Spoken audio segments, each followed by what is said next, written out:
Vous êtes-vous déjà demandé si votre vie entière n'était pas une simulation? Je sais, ça sonne comme quelque chose tout droit sorti d'un film de science-fiction. Mais croyez-moi, c'est une vraie question que certains des esprits les plus brillants du monde sont en train de débattre. Voyons ça de plus près. L'idée est la suivante.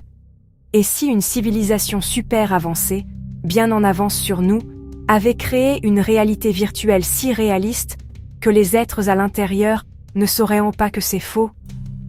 Si c'est possible, et si cette civilisation pouvait exécuter des milliards de ces simulations, les probabilités sont intéressantes. Statistiquement, vous et moi sommes plus susceptibles d'être des êtres simulés que des êtres réels. Fou, non? Mais y a-t-il des preuves concrètes? Eh bien, pas vraiment.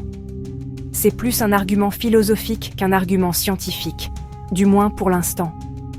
Certains physiciens soulignent la nature pixelisée de la réalité aux plus petites échelles, des trucs de physique quantique, et se demandent si l'univers ne serait pas fait de code, comme un jeu vidéo est fait de pixels.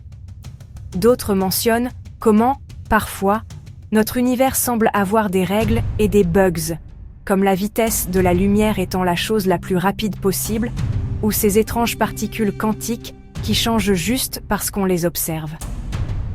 Plutôt suspect, si vous voulez mon avis.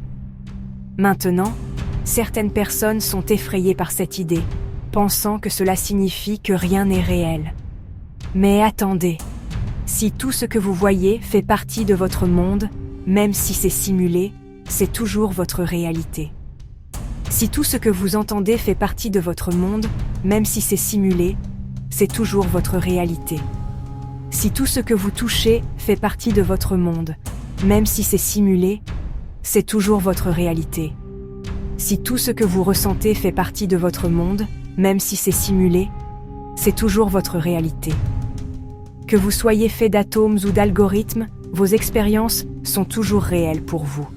Et voici un rebondissement amusant. Si nous créons un jour nos propres simulations super avancées, nous ajouterions encore plus de couches. Pensez-y. Une simulation dans une simulation dans une simulation. Où cela s'arrête-t-il? Alors, pourrions-nous vivre dans une simulation?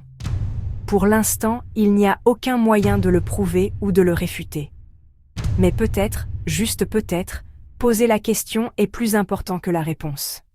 Cela nous fait réfléchir à qui nous sommes, à ce que signifie réellement la réalité, et à tout ce qu'il y a encore à découvrir. Alors la prochaine fois que vous démarrez un jeu vidéo, ou que vous bingez une série de science-fiction, rappelez-vous simplement, les frontières entre le virtuel et le réel pourraient être plus floues que vous ne le pensez. Et qui sait? Peut-être que ceux qui regardent se posent la même question sur leur propre monde. Merci d'avoir regardé. Abonnez-vous si vous voulez continuer à remettre en question la réalité avec moi. On se voit dans la prochaine.